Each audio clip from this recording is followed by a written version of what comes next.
बिस्मिल्लाहिर्रहमानिर्रहीम। अस्सलाम वालेकुम दोस्तों जी, क्या हाल है? ठीक है, खैरियत? उम्मीद करता हूँ सब लोग खैरियत से होंगे।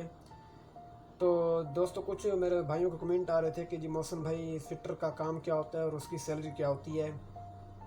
तो मैं आपको गल्फ़ के हिसाब से भी और पाकिस्तान के हिसाब से, दोनों तरफ के हिसाब से जो है ना, मैं आप लोगों को बताऊँगा कि फ़िटर का काम क्या होता है और इसकी सैलरी क्या होती है। तो देखें दोस्तों, सबसे पहले ये देख लेते हैं कि फ़िटर कितने किस्म के होते हैं। फ़िटर हमारे पास हमारी ऑयल एंड गैस इंडस्ट्री और पाइपिंग के लिहाज से 3 किस्म के होते हैं। सबसे पहला होता है पाइप फ़िटर, उसके अलावा जो है जनरल फ़िटर होता है और मैकेनिकल फ़िटर। अगर मैकेनिकल फ़िटर डिप्लोमा होल्डर है तो उसको मैकेनिकल टेक्नीशियन भी बोलते हैं। तो ये चीज़ क्लियर होगी। इसके बाद दोस्तों अब देख लेते हैं कि जी फ़िटर का काम क्या होता है। देखें, जो मैकेनिकल फ़िटर होता है उसका तकरीबन ज़्यादातर मैकेनिकल स्टैटिक इक्विपमेंट पे ही काम होता है। उसमें हमारा जो है दोस्तों एक्सचेंजर आ गया, वेसल आ गई, कॉलम, वाल्व और फ्लैंज मैनेजमेंट, मतलब ये फ्लैंज वगैरह के नट बोल्ट्स वगैरह टाइट और उसको जो है खोलने वगैरह का काम आता है। उसके अलावा दोस्तों जो हमारा पाइप फिटर होता है उसका पाइपिंग के पर काम आता है।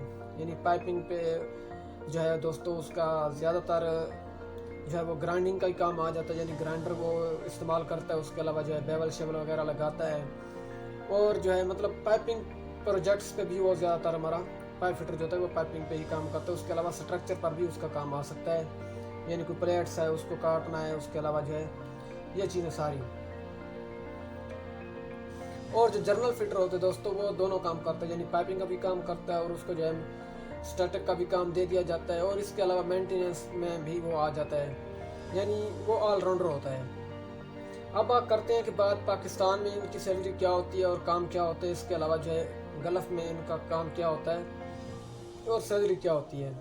देखें दोस्तों, पाकिस्तान में जो रेंज इस वक्त चल रही है करंट टाइम हालात के मुताबिक तकरीबन 900 से लेकर 1500 तक। वो कैसे मैं आप लोगों को बता दूंगा, क्योंकि आप दोस्तों का ये भी क्वेश्चन होगा कि जी 1500 हमें तो कहीं नहीं मिलता।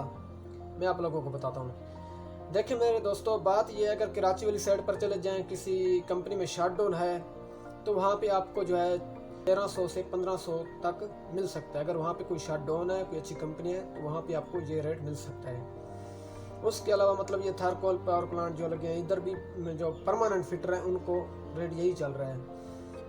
और जो आर्जी हैं, जैसे मैं शुरू में भी अब शट डाउन वगैरह लगाता था, इसी के अलावा कहाँ पे को काम मिल गया ना मिला, मतलब शुरू में मुश्किल होती है। तो मुझे जो है वो ज़्यादा से ज़्यादा 800 ही मिला है, क्योंकि वो उस वक्त ये 2019 की बात है, 19-20 वहाँ पे ज़्यादातर 800 ही मिलता था, 800 से लेकर 1000 तक।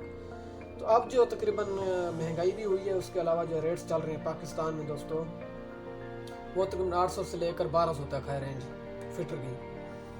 तो अब दोस्तों देखते हैं गल्फ़ में इनका क्या हिसाब होता है। देखें गल्फ़ में जो डस्कॉन कंपनी है उसके रेट फिक्स होते हैं, पर डे के हिसाब से होते हैं। वो आपको 39 रियाल से लेकर जो है 41 रियाल, और अगर यूएई के हों तो वो फिर 39 दिरहम से 41 दिरहम, उससे ज़्यादा वो दे सकती है 43 दिरहम 43, यानी ये उनकी एक तनख्वाह फिक्स होती है। इसके अलावा और कंपनी है उनका मंथली होता है, जैसे क्यूकॉन होगी, उसके अलावा दुसान होगी, और भी बहुत सी कंपनियां, तो उनका मंथली होता है, वो मंथली भी आपको ले आते हैं। तो ये शटडाउन की मैं बात कर रहा हूँ। तो शटडाउन में तकरीबन जो गल्फ़ में आ जाए वो रेट कम होता है, क्योंकि यहाँ पे जो है ना ओवर टाइम ज़्यादा होता है, तो इसी वजह से थोड़ा सा रेट 1-2 रुपये कम कर देते हैं, जिसकी वजह से जो है ना आपका अल्हम्दुलिल्लाह खैर करे आपका अच्छा खासा पैसा बन जाता है। तो वो जो मंथली लेकर आते हैं वो तकरीबन 1400 से लेकर 1600 तक, ज़्यादा से ज़्यादा 1600 रेट होता है और कम से कम 1200 से लेकर 1600 1400 यही रेट होता है फिटर का।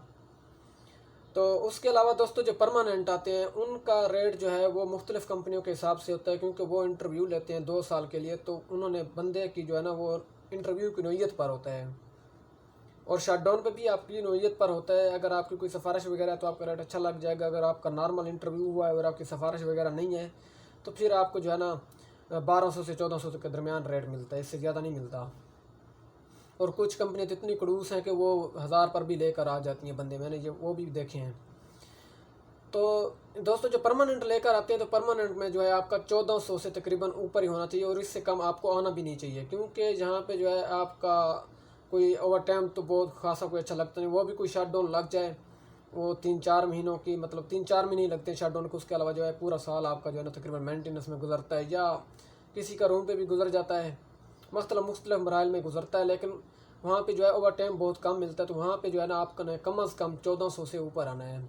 जो मेरे दोस्त मुझे सुन रहे हैं, मैं उनको ये गाइड कर रहा हूँ कि आप कम अज़ कम सैलरी 1400 से ऊपर आने। हाँ, अगर आप फ्रेश हैं, आप 1200 पर आ जाएँ, 1-2 साल लगाएं, ठीक है, आप अपना काम बनाएं और चले जाएं, फिर आपने जो है 1400 से ऊपर आना है। तो वो रेट जो होता है 1400 से लेकर, ये रियाल की बात हो रही है, 1400 रियाल से लेकर तकरीबन 1800 रियाल के दरमियान होती है ये सैलरी।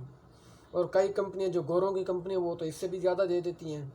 मेरे दोस्त आए हुए हैं कंपनी में, वो तो उनकी 2100 भी रेट लगा है फिटर का।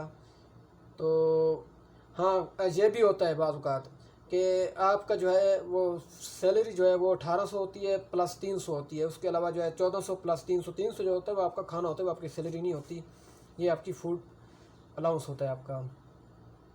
तो दोस्तों ये चीज़ थी जो मैंने आप लोगों को बताई कि ये आपकी सैलरी होती हैं और काम आपका जो है वो ज़्यादातर मैकेनिकल स्टैटिक इक्विपमेंट पे होता है। जो मैकेनिकल फिटर हैं, मतलब एक्सचेंजर हो गया, वेसल हो गया, कॉलम हो गया, इसके अलावा जो है वाल्व हो गए, फ्रेंच वगैरह हो गए।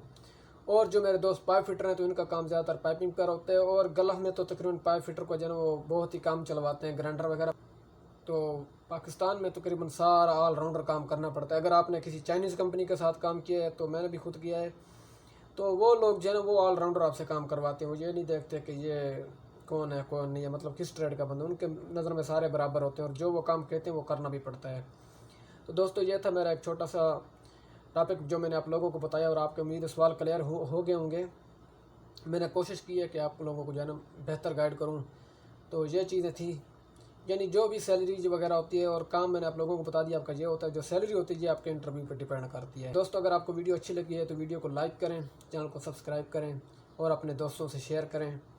मज़ीद अगर आपका कोई सवाल है तो कमेंट्स में अपनी राय का ज़रूर इजहार करें। मैं कोशिश करूँगा जो मैं नेक्स्ट टॉपिक बनाऊँगा उसमें वो चीज़ें क्लियर कर दूँगा। तो फिल वक्त इतना ही दोस्तों, मिलते हैं नेक्स्ट टॉपिक में। तब तक अपना और अपने इस चैनल का ख्याल रखें। अल्लाह हाफिज़, अल्लाह निगहबान।